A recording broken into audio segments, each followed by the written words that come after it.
The Public Law Quick Tour, as the slide tells you, is basically a very quick resource that will put you in touch with the basic administrative law terms and concepts that you'll be encountering repeatedly throughout this unit. So by the end of the unit, you'll have a firm grasp of all of them. Don't worry if you don't follow them terribly clearly at this stage, because we'll be revisiting them time and time again.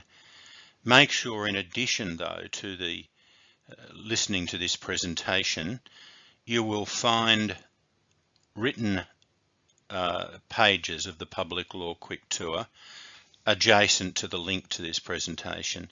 I strongly urge you to read those Quick Tour pages as well, because some of them are significantly more detailed than I'm able to fit on this multimedia presentation.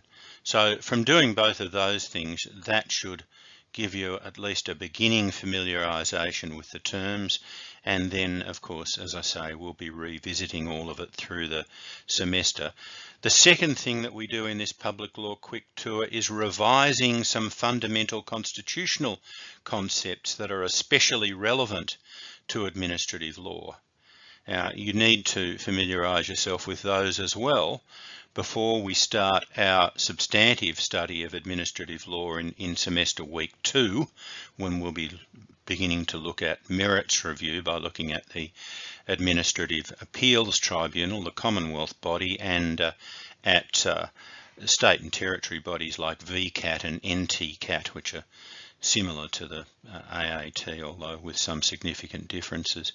In terms of those constitutional concepts, if you find that listening to this Quick Tour and reading the Quick Tour pages is still leaving you wanting more, then of course you can go back to your study guides and so on from LWZ 204 Constitutional Law, where of course you will have studied all these concepts in quite a bit of detail. For most of you, that was probably only a year or so ago, so you've probably still got your study guides and so on somewhere on your hard drive. In addition to that, of course, we'll be doing a live seminar in week 1 of the semester, so you'll have a chance to ask in that seminar if you want clarification on any issue. First of all, why do we study administrative law at law school? Why is it an important subject? Well, Australians are heavily reliant on government to provide services to us: health, education, pensions and benefits, and so forth. We all rely on government services to some extent, roads, sewer, water, and so it goes on. And the provision of all of those services is subject to ever-increasing government regulation for a range of reasons, largely neoliberal belief that we need to cut down on government expenditure and have taxes as low as possible, which is not unreasonable as far as it goes. That increasing level of government activity and control has led to a public demand for heightened scrutiny of government and accountability by government.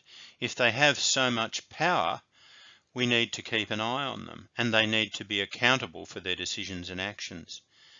Accountability is a key concern of administrative law.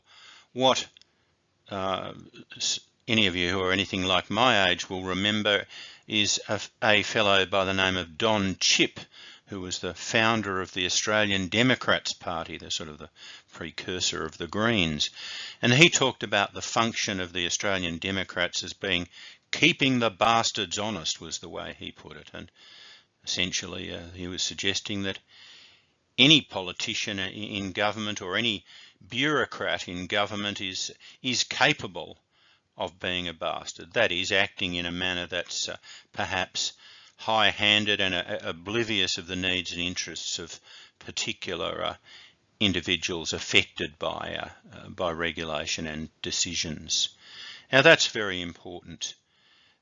because governments are able to affect us to that extent, and to some extent without any sort of corruption or anything like that. There is a tendency on public servants especially, but also ministers, to develop tunnel vision. Once they've looked at things for quite some time, they see things in the one way. And one of the things that administrative law does is to allow fresh eyes to look at a problem. An independent merits review body, independent judicial review by the courts, which may result in a different decision. Now, as the slide tells us, it's more complicated than that. There are really, in our evolved Australian Westminster system of government, there are 4 different forms of accountability in the system that provide a framework for the control of government action. Firstly, there's political accountability, mainly through the parliamentary system, so that's representative and responsible government that I'll be talking about on a later slide. Secondly, financial accountability through constitutional and statutory controls on finance, especially the powers of the Auditor General. There's an Auditor General at Commonwealth level and in each state and territory, and requirements for full scrutiny of all financial bills by both houses of Parliament. Thirdly, and this is of course what will be the focus of our studies in LWZ 304, there are administrative law mechanisms, and that includes the courts undertaking administrative law judicial review, tribunals like the AAT, VCAT and NTCAT, and oversight bodies such as the Ombudsman. Fourthly, there are ethical responsibilities and principles of integrity of government, which some people will laugh at, but they really are serious, and there really are mechanisms that, at least to some extent, shine a light on issues of integrity, safeguarding rights and interests of the members of the public. Now, as the cartoon there at the bottom suggests, and this will be a recurrent theme, or at least something to keep in mind, the existence of these public law checks and balances to, quotes, keep the bastards honest, sometimes agitates politicians and to some extent bureaucrats. So you've got a journalist at the door of a politician's office, and the politician saying, "We could get a lot more done if we didn't have to let the public snoop so much." To some extent, that is the attitude of some politicians and public servants anyway, and it's the job of administrative law to shine a light on what governments are doing in the interests of the citizen. Our first big question in our public law quick tour, not unreasonably, is what is public law? Well, public law is a generic term that includes several major aspects. In general terms, public law is that part of our legal system which deals with the legal and power relationships between the various levels and arms of government, that is particularly between the Commonwealth and the states and the territories, and more importantly, from the viewpoint of clients that you'll have as a legal practitioner, between government and the citizen. Public law is to be contrasted, of course, with private law, which deals with the private legal dealings between citizens. Although, of course, governments may be parties to private law litigation where they're acting in their private capacities. So areas of law like contracts, torts, trusts, equity, corporations law, and so forth are all examples of private law. Now, as I say, governments may become involved in that sort of litigation because governments do enter into contracts. Governments do commit torts, negligence and so on. So they may be involved in those sorts of disputes. But the fact that one of the parties to such a dispute is a government doesn't make it a public law dispute. It's still a private law dispute. The major areas of public law, of course, are constitutional law and administrative law. If you take a slightly broader view also, you might regard citizenship law as an aspect of public law. You might regard migration and refugee law as an aspect of public law, and you might even regard taxation law as an aspect of public law, because of course it's about rights, duties and obligations between government and the citizen, as is migration and refugee law, as is citizenship law. But we'll be focusing, of course, this semester on administrative law. There are some administrative law matters that arise in the context of migration and refugee law. There are some that arise in the context of a dispute about tax liabilities, but we will be looking at the administrative law principles that are raised by such cases. We won't be looking at issues raised by the Migration Act or by the Taxation Act or whatever. Well, what is administrative law? Another very good question, since that's the subject we're studying.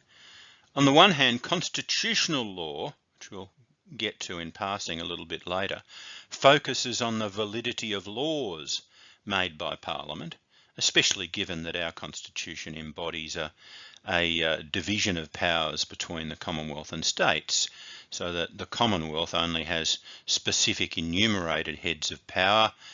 The states have the residue of power, but a state law may be invalid if it's inconsistent with a valid Commonwealth law.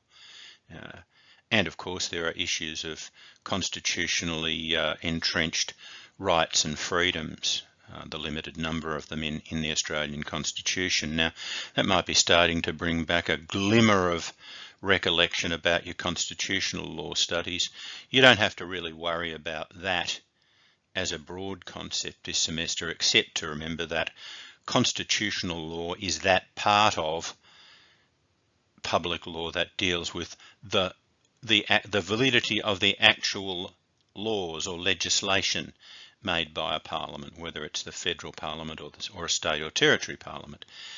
Administrative law, on the other hand, focuses on the ways in which the executive government enforces or administers those laws. So administrative law starts from the standpoint, well, let's assume that the law in question that the government is trying to enforce against your client is constitutionally valid, but nonetheless is the particular action that a minister or bureaucrat is purporting to take under the authority of that legislation, is that decision valid? Now, of course, in any given dispute, if it goes before a court, if it's litigated, in other words, it might well have both constitutional law aspects and administrative law aspects. And if you can think of some of both, well, you will litigate them in the same action. So you may well have one part of your statement of claim that seeks to establish that the law is constitutionally invalid, either in whole or in part, and another part that seeks to argue something like, if which is denied, the law is valid, that the particular decision or action purportedly taken under the authority of that law is legally invalid for some reason. Usually that's referred to as ultra vires, and we'll get to that in a later lecture. There are two branches of administrative law. First, merits review. Second, judicial review.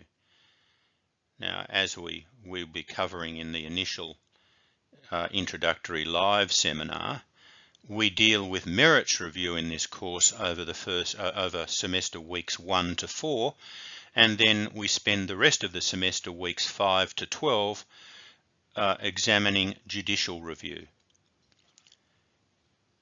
Judicial review examines only the legality of executive government decisions, and the court must not intrude into the merits of the decision.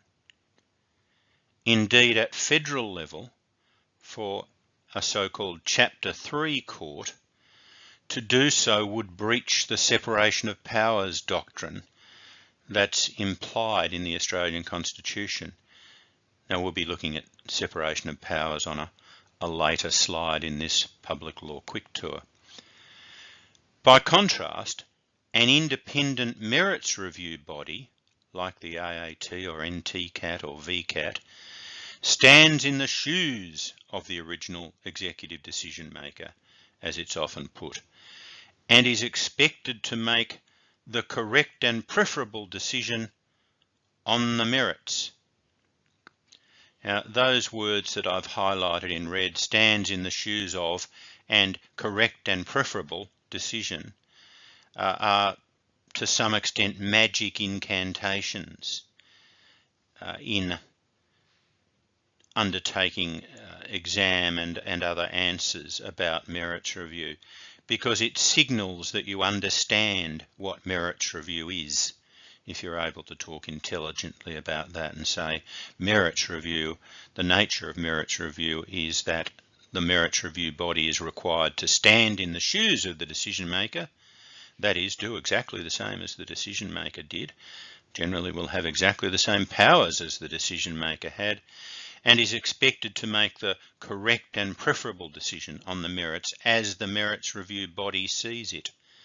So they remake exactly the same decision that the original bureaucrat made. They look at it all over again and make sure that the decision that was made is the correct and preferable one. And if not, the decision of the merits review body, the AAT or NTCAT or whatever, will substitute for the original decision of the bureaucrat, and that will then be the final and operative decision. Now, as I say, we'll be examining merits review over the next few lectures, and then judicial review from semester week 5 through to semester week 12. Right, well, next obvious question, what is merits review? I've already partially covered that in the commentary to the last slide, but let's look at it again and expand on it. Merits review is an exercise of executive, not judicial power, although merits review tribunals tend to look and act quite a bit like courts. They have hearings. Usually the tribunal member or members sits at a bench and behaves and looks and acts quite a lot like a judge. And there are usually lawyers representing the parties, although there need not be.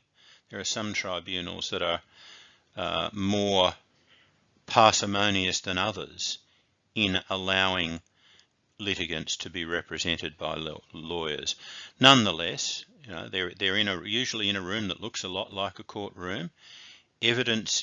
Oral evidence is generally given, although sometimes matters are dealt with on the papers, as it's called. But the tribunal undertaking merits review looks and acts quite a lot like a court. But courts, as I said in the last slide, look only at whether citizens or government agencies have acted unlawfully. In other words, a court cannot substitute its own decision for that of the original bureaucrat. It can hold that decision to be unlawful. It can issue declaratory relief. In limited situations, it can award damages. It can certainly award an injunction. It can certainly award, including perhaps a mandatory injunction in rare situations. It can make a declaration that declares what the law properly is, so that when it goes back to be re-decided by the bureaucrat on the merits, the bureaucrat is guided by a proper interpretation of the law. So that's judicial review, and I'll come back to that on a subsequent slide. On the other hand, as we've already said, merits review tribunals stand in the shoes of the original agency, and they are required, expected, to make the correct and preferable decision on the merits. Now, this distinction between what a court does on judicial review and what a tribunal does on merits review is often referred to as the legality merits distinction.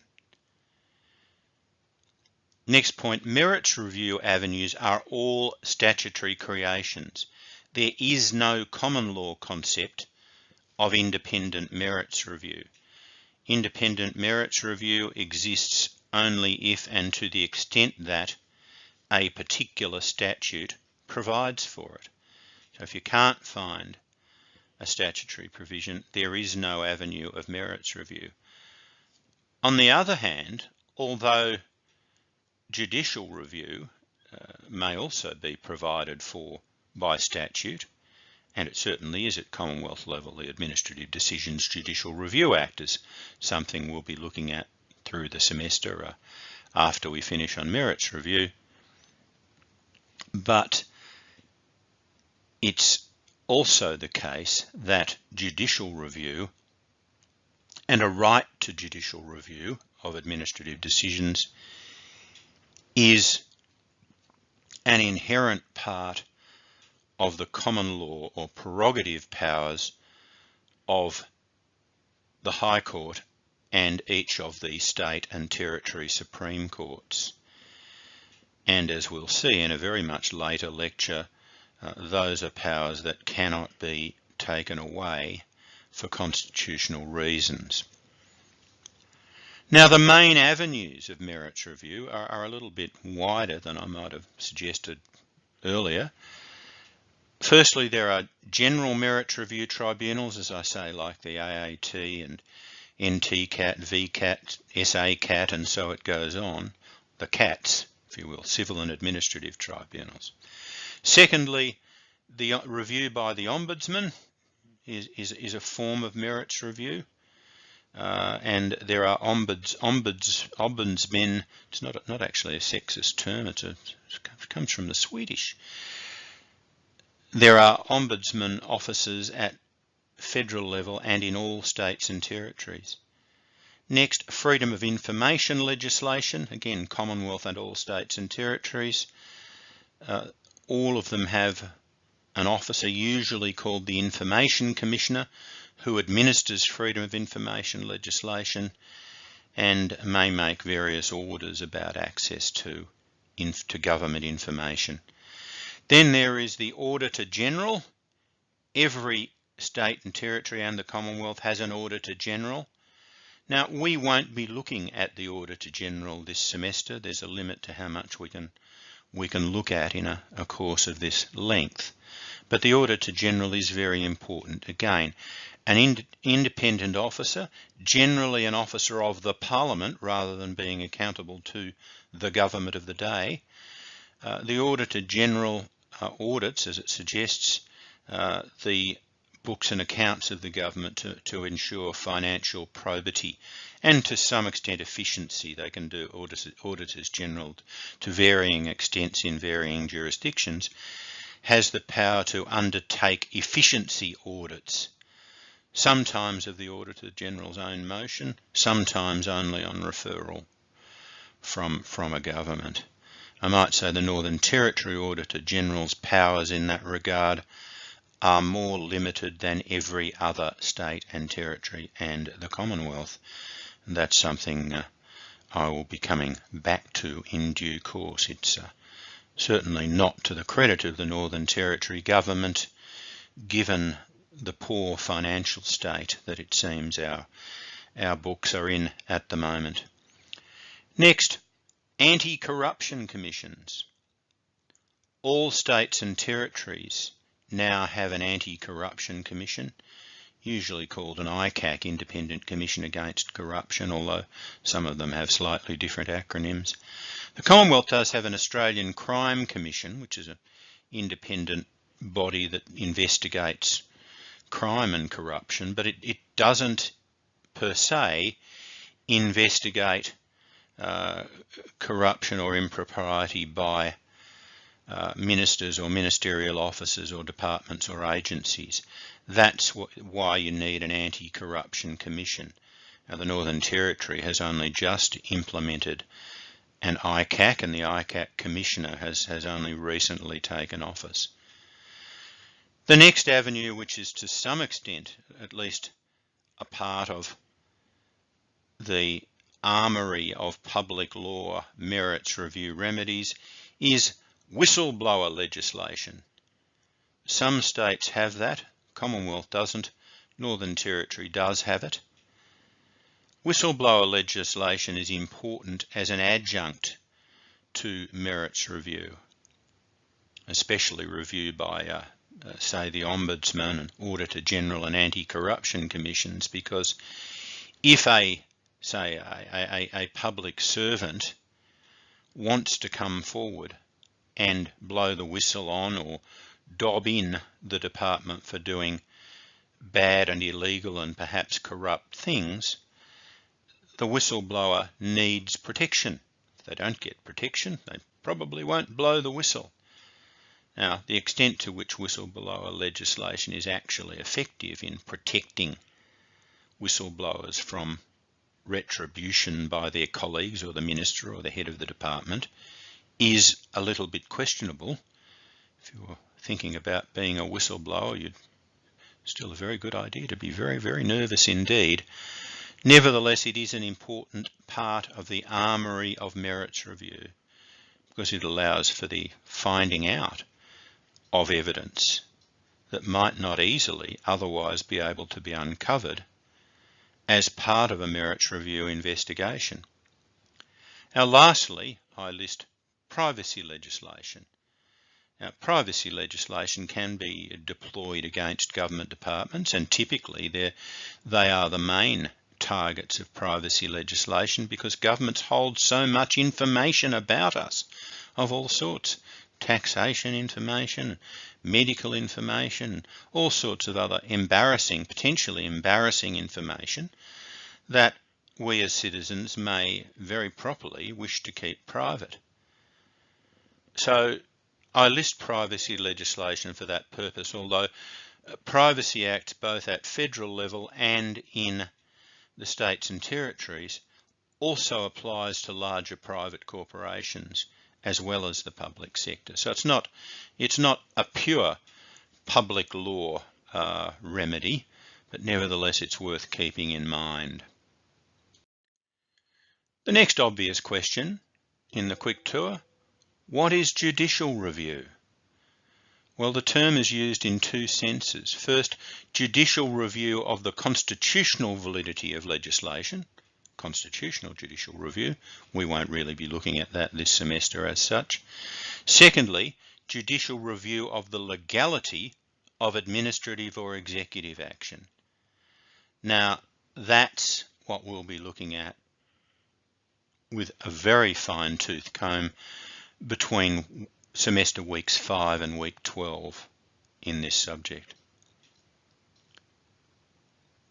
As I've already said, it's worth saying again, when undertaking administrative law judicial review, courts review only the legality of administrative or executive action, not its merits. Judges sometimes say, well, look, I may disagree with the substantive decision made here. If I'd been sitting and making it as the bureaucrat or charged with that task under the legislation, or indeed on merits review, I would have made a different decision. However, where it's a question on which, as they sometimes say, on which reasonable minds might differ, then the judge, the court, cannot intervene and override that original departmental decision merely because they disagree with it, as long as it's within the scope of questions on which reasonable minds might differ, and the court cannot find a judicially reviewable legal error, error of law as it's put. So that's very important to understand, the distinction between judicial review and merits review, and the restricted scope of judicial review. Now, focusing in more tightly on judicial review of administrative action, we'll be examining that, as I say, later in the semester. But just whipping through very quickly, the High Court's administrative judicial review jurisdiction can be found in section 75(5) of the Australian Constitution. The Federal Court's jurisdiction can be found in section 39B of the Judiciary Act. If you click through to those, you'll see there in 75(5) and 39(B) are in very substantially similar terms. They expressly confer what would otherwise be known as the common law or prerogative judicial review function of a superior court. In Australia, as I say, both at High Court and Federal Court level, it's conferred by the Constitution and the Judiciary Act respectively, but the power is still referred to as common law prerogative judicial review power. Again, this will all confuse you at the moment, but we'll be coming back to it. So don't you worry about that for the moment. Then we have a much broader enactment, the Administrative Decisions Judicial Review Act at federal level. Now, in one sense, it codifies those common law judicial review principles for most federal administrative decisions. But when I say codify, I don't mean that it takes the place of the common law prerogative writ jurisdiction, because it doesn't. The two coexist alongside each other.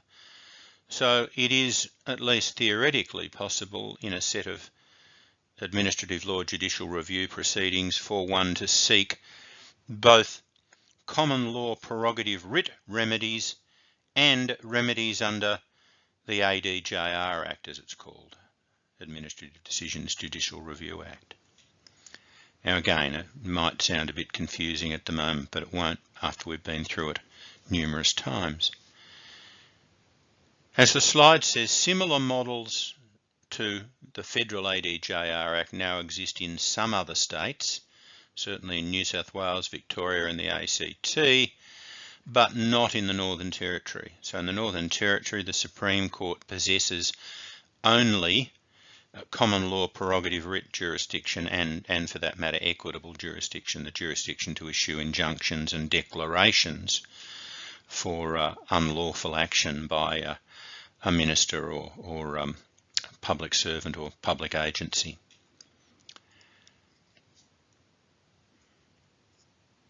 And that's essentially what the fourth dot point says.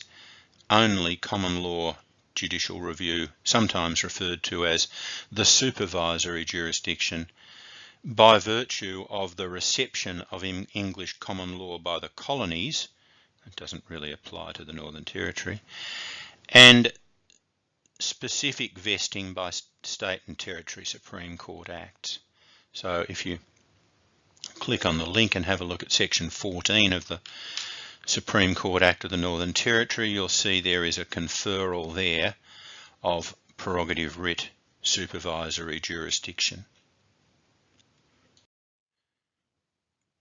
Grounds of judicial review. Now you won't be able to see this terribly well. It's not in a very large magnification. Don't worry about that. When we get to judicial review, you'll get sick of seeing this slide. But just to give you a very, very brief idea at the moment, remedies for judicial review may include orders to remedy a breach of the rules of natural justice, of which there are two parts: the right to a fair hearing and the right to a decision maker who's not biased against you. You would think that's fairly reasonable.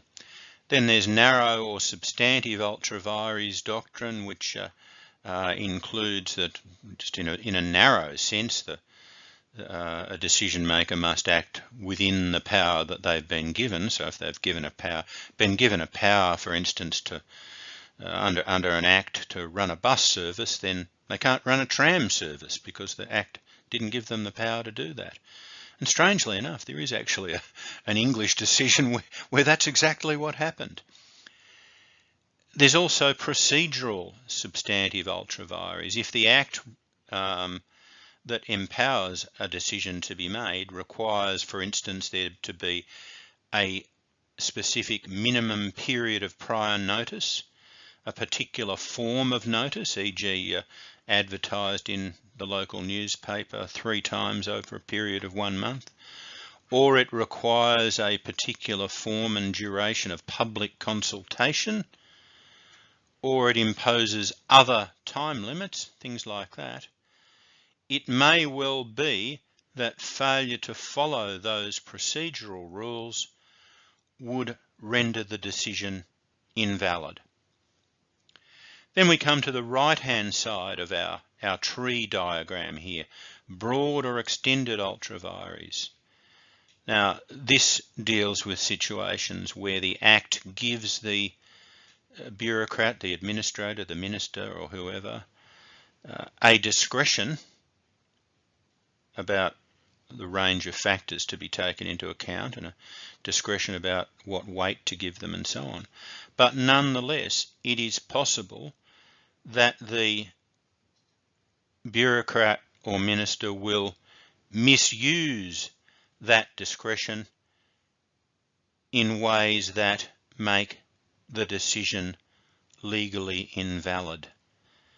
The abuse of power grounds that one might be able to identify that may reach that result include acting for an improper purpose, failing to take into account relevant consideration that the act requires to be taken into account, or taking into account irrelevant considerations, or making the decision when there's no probative evidence or material that would allow that finding to be found.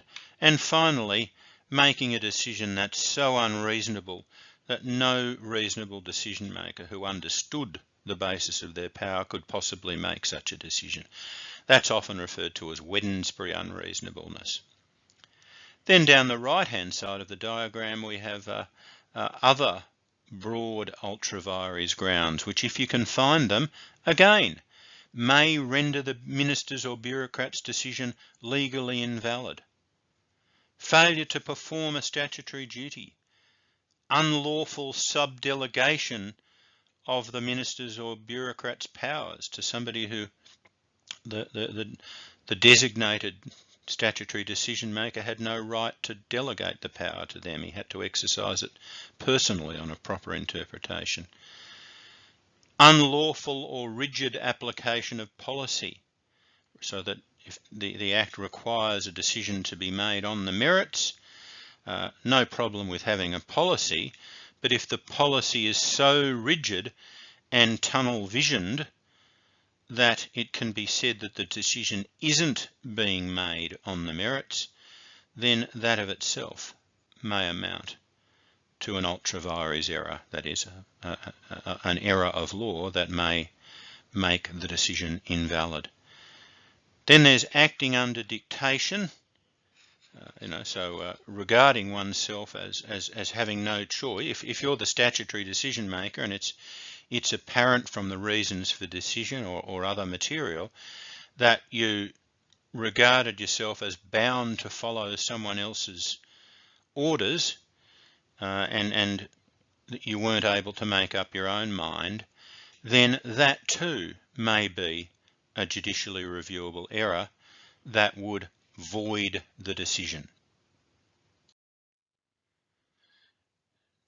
Now, this semester we're going to be having a subject organisation that means you will be listening to multimedia presentations like this every week and you're expected to listen to them prior to the timetabled lecture or seminar for that week. And then in the seminar, we will be considering particular questions. Now, in the week 1 seminar this semester, one of those questions is set out here. It is said that administrative law is a body of rules that regulate the interaction between the state and the individual. How does administrative law differ from other interactions the state and the individual may have? Now, hopefully you'll have a little bit of a time to ponder that question between the time when you listen to this multimedia recording and the time when you attend the week 1 seminar. And we'll be discussing it in the live seminar. So it'd be good if you could make some rough dot point notes about it. You don't have to study it in detail, but it will be the beginning of your consideration of these sorts of questions. And by considering them and then discussing them, it will help you to understand in a much deeper way what we're learning here. Much better to be doing these things actively. You learn and understand much more than by passive learning, just reading something even if you make notes, or just listening to a lecture like this is not a terribly good way to learn. It's a good start, but you need to engage with the subject matter on a much more in-depth, interactive way, and that's what our weekly seminars are going to be all about.